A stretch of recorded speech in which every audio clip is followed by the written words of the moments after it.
Okay, we're going to start with the nation. Pay rise coming for health workers, lecturers, and others. Ngige counters Obaseki over no cash to pay salary claim. 1,350 more Nigerians leave Khartoum. Ondo APC suspends 30 for anti-party activities. Strike notice by resident doctors absurd, says minister. JAMB to release UTME results today. Government officials suspended over alleged salary padding. Nigeria's forex reserves lose $1.82 billion.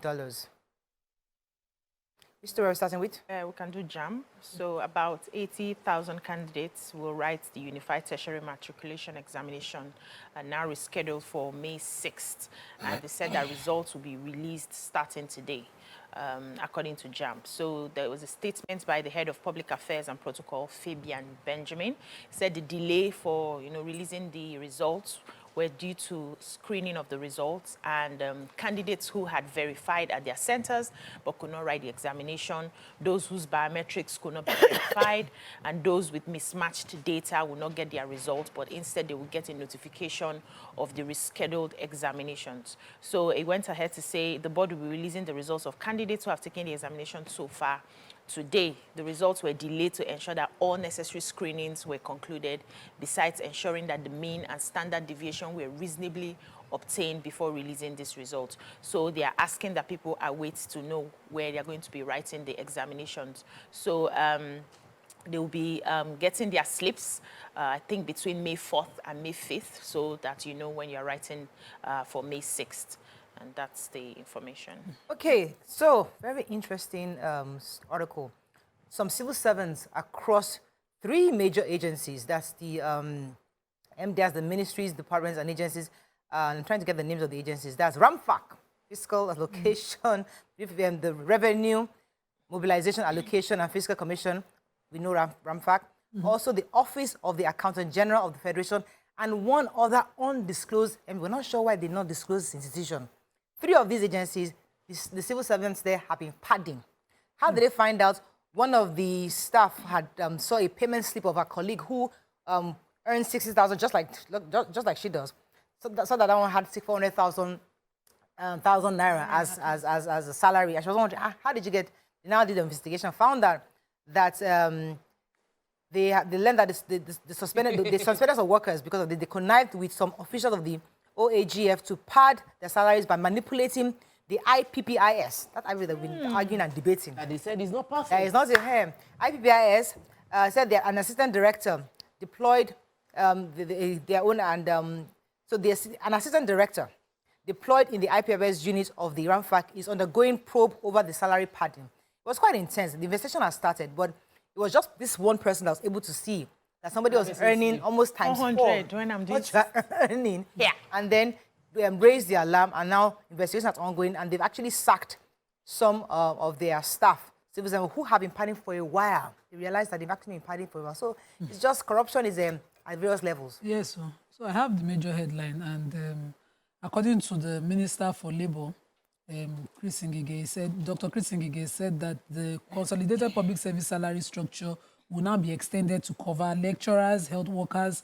those who have been protesting in the past months that, it did not cover them. He said that structure had not been reviewed since it was passed in 2007, January 1.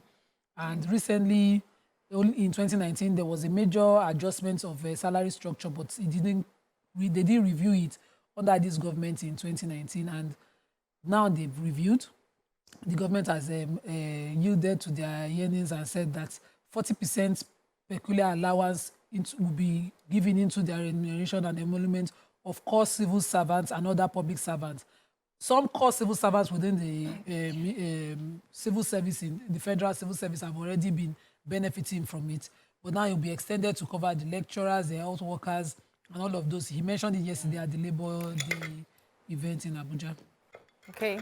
Let me take the story of the health workers. Ngige said that the demands of the resident doctors is absurd.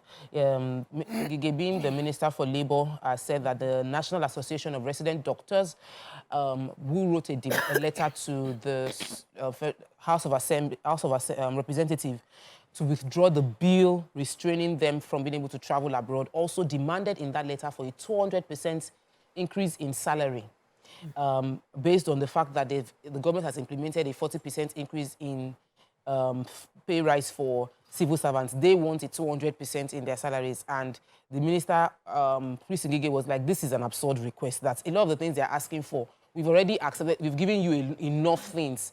He also mentioned the fact that he doesn't know why doctors will go on strike. That in developed countries, doctors go on strike for like 3 or 4 days. In Nigeria, doctors go on strike for 9 months and expect that they'll be paid salaries for the month they were on strike. That there is a law that the minister said he has never implemented, but he had to implement it to bring a bit of sanity to the health sector, that you cannot go on strike and expect that you will get paid. And he also mentioned that they've given the NAD, that's resident doctors, everything they want, including a residency training program fund, which pays people while they are still training. That hasn't been done anywhere else in the world, that they've done enough transportation, examination fees, pay their, give them allowance, including full salary, that no other country in the world does it, but Nigeria is doing it, that they should stop making this absurd requests. Okay, The Punch. Tinubu promises tough decisions, NLC demands new retirement age. NAD fumes as Ngige condemns doctors' entitlement mentality. Subsidy, salary payment unlikely after June, says Governor Obaseki. Police, DSS, INEC joint panel invites suspended Adamawa REC. Motorist stranded as flood takes over Lagos-Ibadan Expressway Long Bridge. Lawless naval ratings brutalized Ogun man over parking space. Senate presidency, Akpabio meets Buhari, defends ambition. Sudan, Egypt opens order for stranded Nigerians. Okay. Human interest story. A middle-aged man, Okpeyemi Olaleye, was brutalized by some naval ratings because they had an altercation. So what happened was that particular day he went to a viewing center to watch football match at about 9 p.m. He was just there settling into the match when he heard somebody screaming outside, who owns this vehicle, come and take your vehicle out. And so he left to, see what was happening. When he got there, he realized it was his vehicle that the man was, screaming to and raising, cursing the owner of the vehicle. So he went to him and said, "Oga, please don't insult the owner of the vehicle now. There's space for you to move your bike away." And the man started insulting him. They had an altercation. And afterwards, he apologized to him, but he refused. He, when he was walking away, he jumped at him through the back. Some people came out and separated them, and he felt it was okay. But the guy was still very upset. That's the naval rating.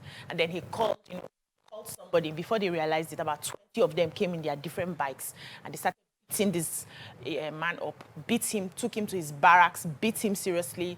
He was almost at the point of fainting. They poured water on him and pushed him out.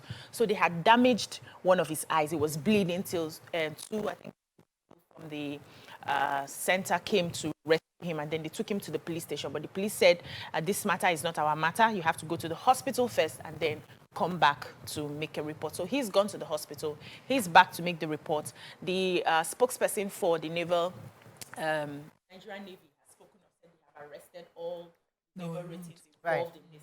They are going to investigate it. We have to go on a break. When we come back, we continue with our review. Stay with us. We'll be right back. Thanks for staying with us. So I'm going to take Governor Obaseki's story. So yesterday he was speaking just like most governors. He was reaffirming his commitment. He might do it like this. But I'll tell you what one of my favorite governors said. He said, reaffirming his commitment to workers. He said that he last year increased their minimum wage to 40,000. He's surprised that a year after no other state government has done the same, that he, I'll boldly say, he's the highest paying governor for workers in the country. Yes, he said no other governor has increased minimum wage to 40,000. Minimum wage. With his full chest.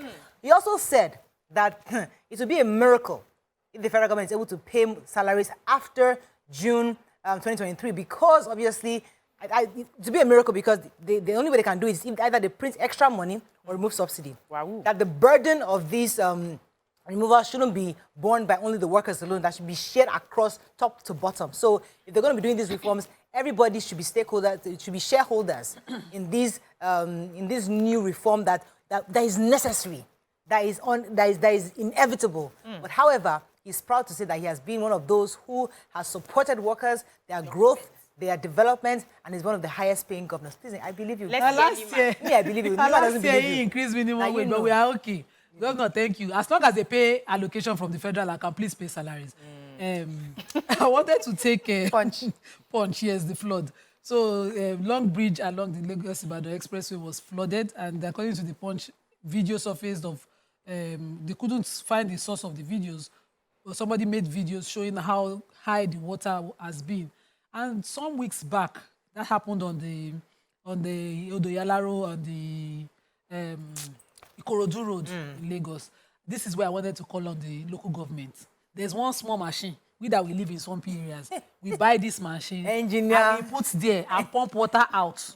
So this is not state government. Any local government within that area can have it and have its boys employ people to just, use it at the time to decongest, to reduce the water and make people be able to pass. Somebody said he got to the Long Bridge at 4 p.m. and didn't leave there till 6:31 p.m. because of the traffic caused by that flood. Yeah. It's small thing for local government. Give boys work. This is not really hard like that. You're right. The machine itself is not 100,000. Can buy this Daily thing. Sun. No, I still have a Oh, story you have a in story in Punch, Punch. yeah. Okay, Well, just a quick update on the Adamawa REC situation. Apparently, a panel has been set up. So for everyone that is wondering what's going on, the spokesperson for the police, for the Force Criminal Investigation Department, Fumi Egunje, confirmed the development that there is a joint panel comprising of the police, DSS, and INEC that have now invited the suspended REC. They've written a letter. The Punch paper hasn't been able to confirm if he has showed up yet, but they know that he has been invited by the panel. We remember this is the INEC official, the REC for Adamawa State, that declared the APC candidate, the governor, before all the votes were counted. Daily Sun, Sudan, Egypt opens borders for fleeing Nigerian students. I'll fight until I regain my mandate, says Peter Obi. May Day. Tinubu promises workers goodies. Police trail kidnappers of 2 Catholic priests in Delta. 10th National Assembly. Senate leadership frustrates plans to alter their own rules. Workers hail Uzodinma back his 2nd-term bid.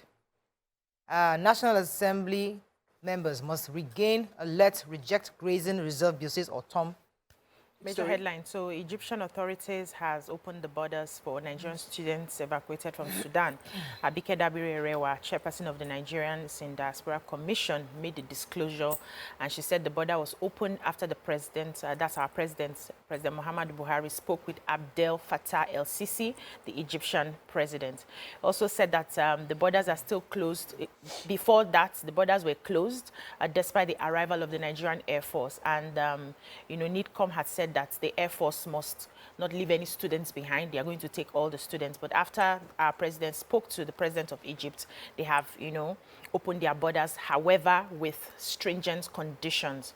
And she said that she will not give the details on the conditions. But one of the things we heard was the fact that they had been requesting for visa for them to be able to pass Egypt. But however, the evacuation has been going on. I think they've done about 90% already. And most of the people who have been evacuated are, mostly from the north. Like most of the students in Sudan are mostly from the north. And they've been using their state of origin to determine where to take them to.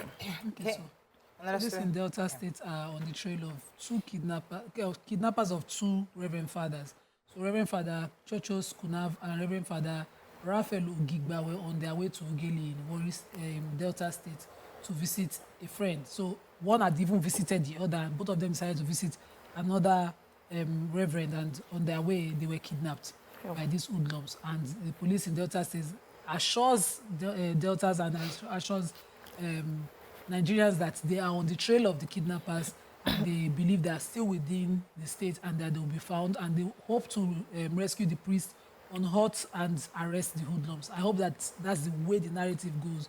I don't want a delay in the rescue operation. Okay, go ahead. Yes, I want to take the story of Enugu State Governor Ifeanyi Nwanyi. Today, he will be handing over the Enugu Medical Diagnostic Center to the Nigerian Sovereign Investment Authority, it's NSIA, and they also will be signifying the launch of Equilease system. This is the Equilease system limited is a leasing system that will be used by the Nigerian Sovereign Investment Authority to provide lease health diagnostic facility machines to different communities or community centers that are affiliated to the NSIA. So this is the first flag off of this event. The Enugu Medical Diagnosis Center is being handed over to NSIA. The Health Commissioner explained the transfer of this center would help signpost the commitment of the NSIA's healthcare expansion program. They would be providing 23 new medical diagnostic centers of excellence around the country, 2 oncology centers, 6 characterization medical laboratories around the country, pointing that Enugu would be the first to operate within the southeastern region of the country. But we're looking forward to the oncology because Nigeria has cases of cancer and we don't have enough medical facilities to be able to take care of this. So this is good news for those within that area. So there's a bit of a tussle in the National Assembly. So they have said that they are going to adhere to the standing order. This is about who becomes principal officers. So according to them, there are some people who are new senators-elect who believe that they're trying to argue the fact that the standing orders only gives opportunities for certain types of senators to run for principal positions. So for example, the Standing Order 3, Rule 2 of the Senate Standing Order says that senators who are returning based on the number of times they've been re-elected, senators who had been members of the House of Representatives before, and senators elected as senators for the first time. Well, no, those ones can't, actually. So these new senators-elect, like, let me give you the name of some of them. Maybe you have an idea who is causing this issue. David Umahi, Adams Oshomole, Abdulaziz Yari, and others. They are the new senators. They are the ones contesting the standing order. If we are new people, can't we also run for principal offices? There's what that order that says, why is it ordered there? Let us. So they are questioning that, but others, those who have been there before, say, we have how we do things. There's a rule. Don't come and scatter it. I don't know which one of the new ones are scattering is. It has been known to test anything. Oshomole Dede is known to test it. No, nah. But I think I didn't mention Oshomole's name. You did. I said there are 3 people. One of them, we don't know who. Is one questioning them. We need experience. We need experience. They don't want to respect the standards. Yes, we need experience. Anyway, let's move on quickly to Vanguard. You will go and test it. Luta continua. Vanguard made a hot last-minute looting. Labour urges Buhari. All markets, Nigeria's average output drops by 7.6%. Gridlock, Lagos approves e-call-up system for Lekki Deep Sea Port. Troops rescue pregnant Chibok school girl. UTME JAMB fixes Saturday for candidates who missed exam. Cancer scare, we took that story why we banned importation of Indomie noodles, or we haven't. Police panel invites suspended Adamawa REC. Egypt opens borders for Nigerian students fleeing Sudan, says federal government. And Mayday, we're committed to workers' welfare, says governors. Okay, story. Lagos e-call-up system. So according to the Commissioner for Transportation in Lagos, Dr. Frederick Olade, the Lagos State is looking at an e-call-up system for the deep sea port in Lekki and Ekpe Free Trade Zone. And it's supposed to help prevent what we are going through in Apapa by decongesting. So they had a high-profile meeting with top government functionaries, Ministry of Transportation representatives, the Lekki Worldwide Investment Limited, the Lagos Free Zone, the Lekki Deep Sea Port, and Mesa's Call-Up Technologies. I guess that's the consultant who will be working with the call-up system to help ensure that from the Eleko Junction to the Lekki Free Trade Zone, there will be a formal arrangement that does not allow the parking and the congestion. That and the question we're asking is it the same call-up that they used? That's not the that was. It's not. Doesn't look like it. It was. I know that they tried to clarify for us, but we're not sure. And the essay to the governor on transport, Honorable Sholagiwa, was saying they are doing everything to prevent a similar occurrence in Lekki. Fantastic. As what has happened. So noodles or Indomie. So the Director General of the National Agency for Food and Drugs Administration and Control, that's NAFDAC, Professor Mojisola Adeyeye, has said that the agency has started investigating and responding immediately to the news of the recalled Indomie noodles by Taiwan and Malaysian authorities. So they went ahead to say that the compound of interest actually is ethylene oxide, and they are trying to work on the methodology for the analysis. They went ahead to also say that Indomie noodles has been banned for many years in Nigeria, so it doesn't have NAFDAC number. But because of these new developments, they are going to monitor the markets to be sure that people are not smoggling to bring Indomie in, and then make sure that they do not have I'm confused. Which Indomie are they talking about? Not the one that I said eating. No. So now. it's been, it's, Are not, they it's, smuggled? it's I thought on they the produced- list of, no, Imported. the imported ones, not the Oh, ones produced produced here, here. yes. Aha. It's on the list of things not to import. Right. But you know how we smuggle our taste And we like of foreign. things, so we still find a way to bring it But in. the So we need to Indomie- be very careful about those foreign noodles smuggled in. Yeah. They are not, according to Okay, we have NAFDAC, to run. they are being investigated. That is all we can take on Front Page Review.